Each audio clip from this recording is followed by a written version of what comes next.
تمہیں کیوں اتنی فکر ہے کہ آگے کیا ہوگا؟ توکل رکھو، جو بھی ہوگا اللہ کی رضا سے ہوگا۔ مت ہو پریشان اپنے نصیب کا سوچ کر، وہ جو بھی کرے گا تمہارے حق میں بہتر کرے گا۔ تمہیں یقین ہے نا اس کی عطاؤں پہ؟ تو بس وہ تمہیں یقین کی لاج رکھے گا۔ جس نے سن لیا تھا یونس علیہ السلام کو مچھلی کے پیٹ میں بھی، وہ کیسے تمہاری پکار سے بے خبر ہوگا؟ وہ ختم نہیں کر رہا آزمائش، کیونکہ اسے پسند ہے تمہاری آواز۔ وہ دیری کے ذریعے سے تمہیں مزید سننا چاہ رہا ہوگا۔ اس نے تمہیں اگر یہاں دعاؤں پہ لگا رکھا ہے تو یقین رکھو وہ وہاں قبولیت کا انتظام کر رہا ہوگا۔ اس نے دل اسی چیز پر اگر اٹکا رکھا ہے تو یقیناً تمہارے لیے ان کا معاوضہ ہوگا۔ مت سوچو زیادہ ورنہ وسوسے اداس کر دیں گے تمہیں۔ بس اتنا یاد رکھو کہ تم جو چاہتے ہو اختتام ہی ہوگا۔ یہ سننا چاہتے تھے نا؟ مایوس مت ہو، اب قبولیت کی گھڑی زیادہ دور نہیں ہے۔ تم دیکھو گے اللہ خفیہ وسیلوں سے تمہاری چاہت تم تک پہنچائے گا۔ اللہ نے چاہا ہے تبھی آپ چاہ رہے ہیں، ورنہ اس کی مرضی کے بنا تو ہواؤں کی بھی ہمت نہیں کہ اپنا راستہ بدل لے۔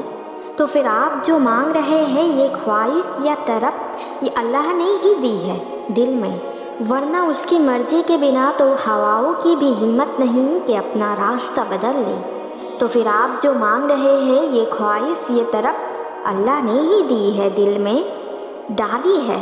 وہ آپ کا دل بدل بھی سکتا تھا لیکن نہیں بدل رہا، بلکہ آپ کو دعاؤں کی توفیقیں دے دی ہے، اور جب توفیقیں دے دی گئی ہے مطلب اللہ نے اس دعا پر راضی ہونا ہے۔ آپ کو حالات ابھی ناممکن لگ رہی ہے، مگر یاد رکھے صرف اللہ کی ایک اشارے کی دیر ہے۔ اللہ کا اشارہ سب بدل دیتا ہے، اور راستے وہاں سے بنتے ہیں جہاں سے آپ نے سوچا بھی نہیں ہوگا۔ وہ رب ایسے ایسے اسباب پیدا کرے گا کہ آپ حیران رہ جائیں گے۔ وہ مسبب الاسباب ہے۔ وقت آنے پہ آپ کو احساس ہو جائے گا کہ اللہ ہر چیز ہمیشہ صحیح وقت پر کرتا ہے، اور بالکل تمہارا رب سب جانتا ہے کہ کن کن آزمائشوں سے تم گزر رہے ہو۔ اس لیے تو وہ تمہیں مزید خود کے قریب کرنا چاہتا ہے تاکہ وہ تمہیں سیدھے راستے دکھا سکے، اور تم یہ سوچتے ہو کہ وہ تم سے ناراض ہے۔ ایسا نہیں ہے، وہ تو بس تمہیں ایک بہتر انسان بنانا چاہتا ہے۔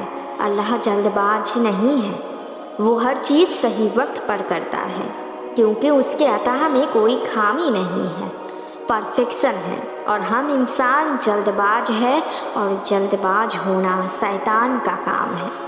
مومن تو صبر کرتا ہے، انتظار کرتا ہے، شکوے یا مایوسی نہیں کرتا۔ اس لیے تم دعا مانگو اور صبر کرو، ہو جائیں گی دعا قبول، صبر رکھو۔ ہاں اللہ سن رہا ہے ساری دعائیں، ہاں بالکل اللہ قبول بھی کرے گا۔ تمہاری دعاؤں کو تمہارے لیے وسیلے بھی بنا رہا ہے۔ تمہیں نظر نہیں آ رہا تو کیا ہوا، وہ بنا رہا ہے اسباب، اور وہ کسی بھی وقت پلک جھپکتے معاوضہ کر دے گا۔ اللہ اشارے دیتا ہے آزمائش کے وقت، مگر معاوضہ وہ بالکل ان ایکسپیکٹڈ وقت اور ان ایکسپیکٹڈ طریقے سے کرتا ہے۔ جب تمہیں لگے گا کہ سب کچھ ختم ہونے کا ہے تب اللہ معاوضہ کرے گا، اور تم اپنی ساری دکھ درد بھول جاؤ گے۔ تمہیں لگے گا بھی نہیں اور معاوضہ ہو جائیں گے۔ کبھی کبھی انسان بھول جاتا ہے، مگر اللہ اپنے بندے کے آنسو کو کبھی نہیں بھولتا۔ گرتے ہیں سجدوں میں ہم اپنی حسرتوں کی خاطر، اگر گرتے صرف عشق خدا میں تو کوئی حسرت باقی نہ رہتی۔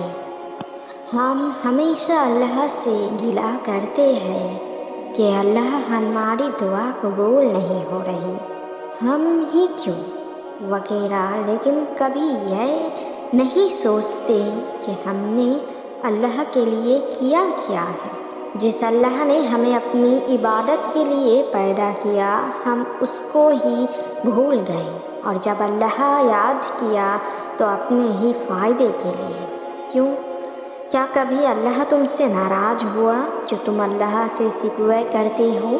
اگر اللہ نہ چاہتا تو تم آج ہوتے ہی نہیں۔ یہ تو اللہ کی محبت ہے ہمارے لیے کہ ہماری لاکھ غلطیوں کے بعد بھی اللہ اپنا دروازہ بند نہیں کرتا اور ہمیں نوازتا ہے۔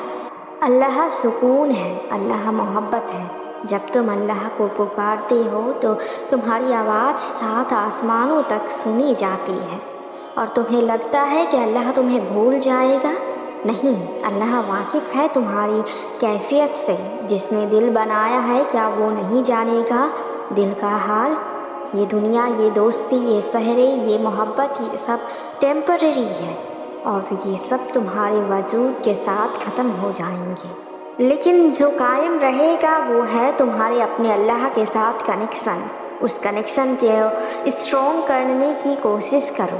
ہمیشہ مانگنے ہی کیوں جاتے ہو؟ کبھی اللہ سے ملاقات کے لیے سجدہ کرو، تم سمجھ جاؤ گے کیا اللہ کیوں کہتا ہے